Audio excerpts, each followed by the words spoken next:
سیدہ عائشہ رضی اللہ تعالی عنہا نے یہ ارشاد فرمایا کہ نبی پاک صلی اللہ علیہ وسلم کھڑے ہو کے نماز پڑھتے تھے، لیکن جب کبر سن ہوا، بڑی عمر ہو گئی اور وزن مبارک کچھ اضافہ ہوا اس میں، تو آپ بیٹھ کے نماز پڑھتے تھے، یعنی نفل نماز بیٹھ کے پڑھتے تھے۔ پھر جب 30 سے 40 آیتوں کی مقدار آ جاتی تو کھڑے ہو جایا کرتے تھے نبی پاک صلی اللہ علیہ وسلم۔ یعنی ہم اس سے اندازہ لگائیں کہ ہمارے یہاں تو معمول یہ ہوتا ہے، جو بہت سو کی عادت معلوم ہوئی ہے کہ سورۃ الفاتحہ کے بعد ان کے منہ سے ہی سورہ کوثر نکلتی ہے یا سورہ اخلاص نکلتی ہے، اپنی نماز میں تو یہی ہوتا ہے۔ تو اب آپ اس سے اندازہ لگائیں کہ بڑی عمر ہو گئی ہے تو اتنی آیتوں کو کھڑے ہو کے پڑھتے تھے۔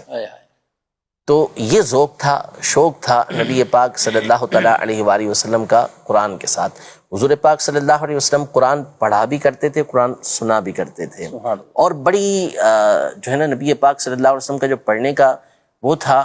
لطف والا انداز ہوتا تھا، ذوق ہوتا تھا۔ جیسے بخاری شریف کے اندر حضرت عبداللہ ابن مسعود رضی اللہ عنہ کا یہ فرمان ہے کہ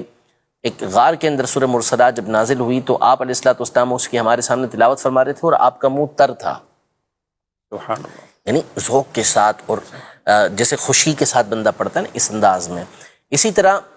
حضور پاک صلی اللہ تعالیٰ علیہ وآلہ وسلم اور آپ کے صحابہ کرام علیہم رضوان قرآن سننے کا بڑا اہتمام کرتے تھے۔ ہم تو جیسے جمع ہوتے ہیں نا تو ہمارا ایک سٹائل ہوتا ہے، ہاں اور سناؤ، تھوڑی دیر کے بعد اور کیا نئی تازی ہے، وہ کہتے ہیں قرآن سناؤ، تو وہ آپس میں ملتے تھے، قرآن سناؤ، یہ آپس میں کہا کرتے تھے کہ کچھ قرآن سناؤ، یہ انداز ہوا کرتا تھا۔ اور نبی پاک صلی اللہ علیہ وسلم نے، یہ بھی بخاری شریف کے اندر موجود ہے کہ ایک مرتبہ حضرت عبداللہ ابن مسعود رضی اللہ تعالیٰ عنہ سے فرمایا کہ میرے سامنے قرآن پڑھو، تو انہوں نے عرض کیا رسول اللہ صلی اللہ علیہ وسلم میں آپ کے سامنے کیسے قرآن پڑھوں، آپ پر تو قرآن نازل ہوا۔ تو نبی پاک صلی اللہ علیہ وسلم فرمایا کہ پڑھو، میں تم سے سننا چاہتا ہوں۔ تو انہوں نے پھر سورۃ النساء کی تلاوت شروع کی، یا ایھا الناس اتقوا ربکم سے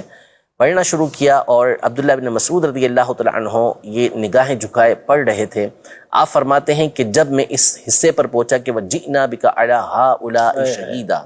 کہ ہم اس دن آپ کو ان تمام لوگوں پر، یعنی ہر امت میں سے ایک گواہ کو لے کر آئیں گے، نبی علیہ السلام کو لے کر آئیں گے، اور ان تمام کے اوپر آپ کو گواہ لے کر آئیں گے۔ تو نبی پاک صلی اللہ علیہ وسلم نے فرمایا حسبک حسبک، اتنا کافی ہے۔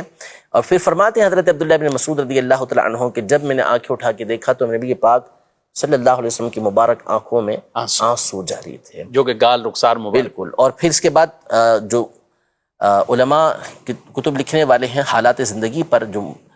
انہوں نے عبداللہ ابن مسعود رضی اللہ تعالیٰ عنہ کے حالات زندگی کے اندر لکھا کہ آپ کو نبی پاک صلی اللہ تعالیٰ علیہ وآلہ وسلم کا یہ فیضان ملا تھا کہ آپ جب بھی قرآن پڑھا کرتے تھے رویا کرتے تھے۔ اور یہ ایک ہے قرآن کی تاثیر میں علماء نے اس کو لکھا ہے کہ یہ بھی ہونا چاہیے۔ بالکل، وہ تو نبی پاک صلی اللہ علیہ وسلم نے فرمایا قرآن حزن کے ساتھ نازل ہوا، اس کو حزن کے ساتھ پڑھو، لیکن یہ ان کو فیضان تھا۔ نبی پاک صلی اللہ علیہ وسلم کو جس حالت میں دیکھا تھا تو اس کے بعد آپ پر بھی یہ کیفیت طاری رہا کرتی تھی۔ یوں ہی نبی پاک صلی اللہ تعالیٰ علیہ وسلم قرآن مجید فرقان حمید کے اور بہت سارے واقعات آپ کے صحابہ کرام علیہم رضوان کے سامنے پڑھنے کے، قرآن نازل ہونے کے موجود ہیں۔